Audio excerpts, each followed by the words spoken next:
42 to win or 42 balls with 9 wickets in hand. Just when you guys got that second wicket, got together in a huddle, what was the chat like? Was there all the belief in the world that you guys could still get it done? I wouldn't say all the belief in the world, but I think to put it simple, what Kesh pretty much said to us right through the game is that it's a power play wicket to bat.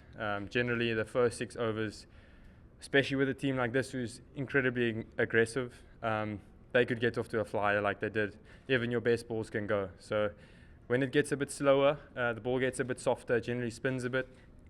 And with someone like Noor, Nav, Keshav, who controls their pace so well and doesn't really miss, I think we're always in the game. To win from 42 runs from 42 balls, I don't think we ever want to be in that position again, but I think generally that just shows the character of a lot of these players in the DSG team. And yeah, with a leader like Keshav who kind of encourages you to never give up, yeah, special things can happen. Like tonight is, in my opinion, a really special win. Hi Wiaan, congrats on the win today. Thank you. Just speak to us about the mental fortitude of the team. Obviously, you mentioned that you guys, I think in the last 42 balls, they had about 7 wickets.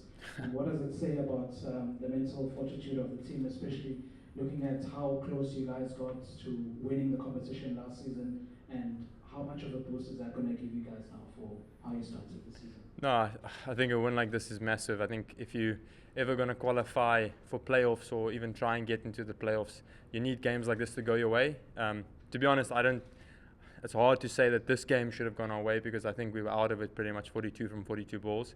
So to win a game like this, I think sums up, like I said earlier, what this team is about. We've got so many experienced players.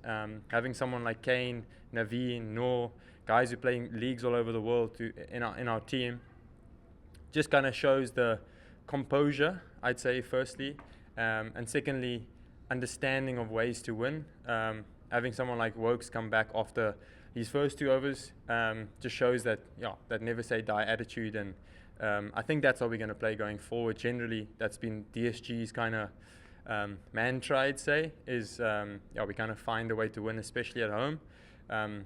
Yeah, so I think that answers your question pretty well. Kane doesn't speak a lot, to be honest. He just said, keep it simple, have your options. If he bowls in your area and you feel like you can score, pretty much go for it. He's such a level-headed person, and for someone like me who's quite emotional, it's really nice to be on the other side, or have him on the other side rather. So I mean, that's as simple as he kept it, really, is just play the ball on merit. If he bowls it in your area, take it on. And that's pretty much the clarity I felt like I needed when I walked in. It's never easy to walk in those situations, especially after you saw Classie's first ball spin, and I'm like, oh damn, now it's my turn. But I think in general, it's just, yeah, having someone who's so composed on the other side makes a lot of the demons go away, I'd say. And what was your second question, sorry? Just having internationals in the team. Yes, I mean, I'm quite close with Classie, I'm quite close with Quinny, Kane obviously, and Wokesy. I've just met them. But that's something I personally try and pick their brains all the time. They're pretty much becoming real international stars, but also like someone like Kane and Classie becoming legends of their games, I'd say, or legends of the game. And yeah, chatting to Kane, it's always about very simple and keeping it very simple. And for someone, like I explained earlier, for me, I make the game a lot harder than I think it should be. And having someone like him just reiterate the simple things are what's really important. You can't really guarantee runs ever, but you can guarantee the state of mind you take into the game. Really like resonates with me personally. So those are the type of conversations we generally have, is how we're going to go about the game, and what are our plans, and then just about trying to execute as well as we can under pressure. Hi Wiaan. Hi, you've man. been in great form with the bat. Thank you. Just from your side, how important is it to keep your all-round performance going, especially with the ball and bat? Now that you're doing so well with the bat, how much of pressure are you feeling to continue with this great form? To be honest, I'm more frustrated with the way I bowled tonight, rather than too focused on the batting. I mean, I feel like I work hard on my game, so to bowl a poor over here and there is really frustrating. But I mean, I think in cricket, I have 4 good innings, 1 bad innings, and then my Instagram goes mad with you useless. So generally, I try and stay in the moment. I try not to worry too much about the outside noise. I'm more trying to get as good as I can be. My dream is to play for South Africa. That's pretty much been what I've tried to do from when I got exposed the first time at 19 or whatever it was.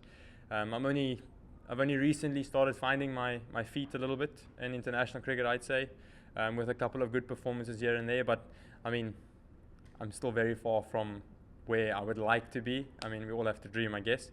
But yeah, there's always pressure on you, especially when you play international cricket.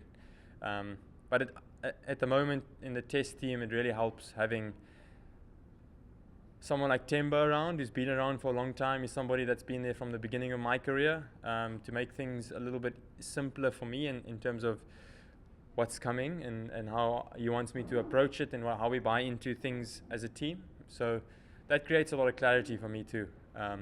And yeah, hopefully I can keep playing well, or yeah, hopefully I can take a 5 here and there and bowl well as well. But I'm going to keep trying to get as good as I can be with bat and ball. Yeah, I feel like that's what my currency is, the fact that I can bat and ball and not just slog a couple at the end. Yes, like I said earlier, when they're 154, what was it, 154 without loss, we thought they're going to chase the bonus point and we just wanted to stay in it, to be honest.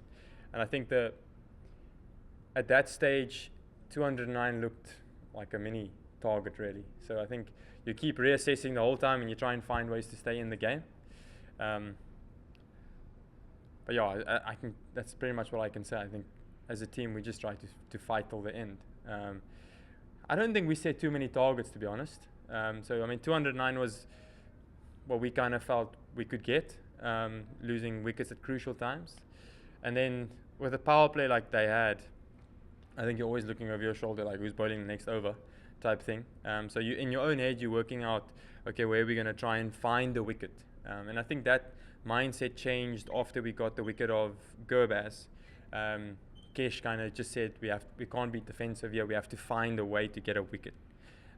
Whether that changes the way you bowl, whether you have to use a couple more length balls or short balls, or instead of just going Yorkers which could be defensive. That's where I think the mind shift went to, and when we kept getting wickets, I think you keep looking at the score and you go, okay, is it possible? Can we do this? 42 or 42, can we do this? Who knows? And then we just stayed in the fight. So the targets, I wouldn't say was that important, but more important was the way we went about it. Congratulations on the win. Just Thank your you. reflection in the last 18 months in South African cricket, your revival in test matches internationally, and then the Betway SA20, the growth, attracting new stars, like top star international stars like Kane Williamson. How can you react on the last 18 months of South African cricket as a whole? I think if you look at South African cricket alone, there's been a lot of really high-performing teams, especially in big tournaments. I think the old we kind of fail under pressure has been changed a little bit, I'd say. I think consistently we're putting ourselves in a position where we overcome hurdles like tonight's game. We've done that against Bangladesh in the World Cup. We did it, I think it was against Nepal or something like that in the World Cup as well. So I think consistently the teams are finding ways to win, which kind of says that we're doing something right. I think we're producing a lot of really good cricketers. I think the SA20 has played a massive role in upskilling people in their various different ways. I still feel like the SA20 sees a lot of the cream of the crop. So the cream gets all the money and like the opportunity, and how we're going to keep producing players to end up eventually in SA20, eventually playing for South Africa, I think will be not a challenge, but I think that's the way that kind of cricket is going in South Africa. All the guys who are playing in the SA20 gets all the publicity, they get all the marketing, they get all the opportunities on TV, I'd say, which in South African cricket, I think we're moving in the right direction, and as long as we can keep producing people who can perform at international level, I think we'll keep doing special things. I think our system is pretty strong overall. So I think it's incredibly exciting. I think as a fan, if you're watching how many people came to watch us tonight, obviously things are going in the right direction, which is really exciting for me as a player. I don't know what you guys feel, but that's how I see it.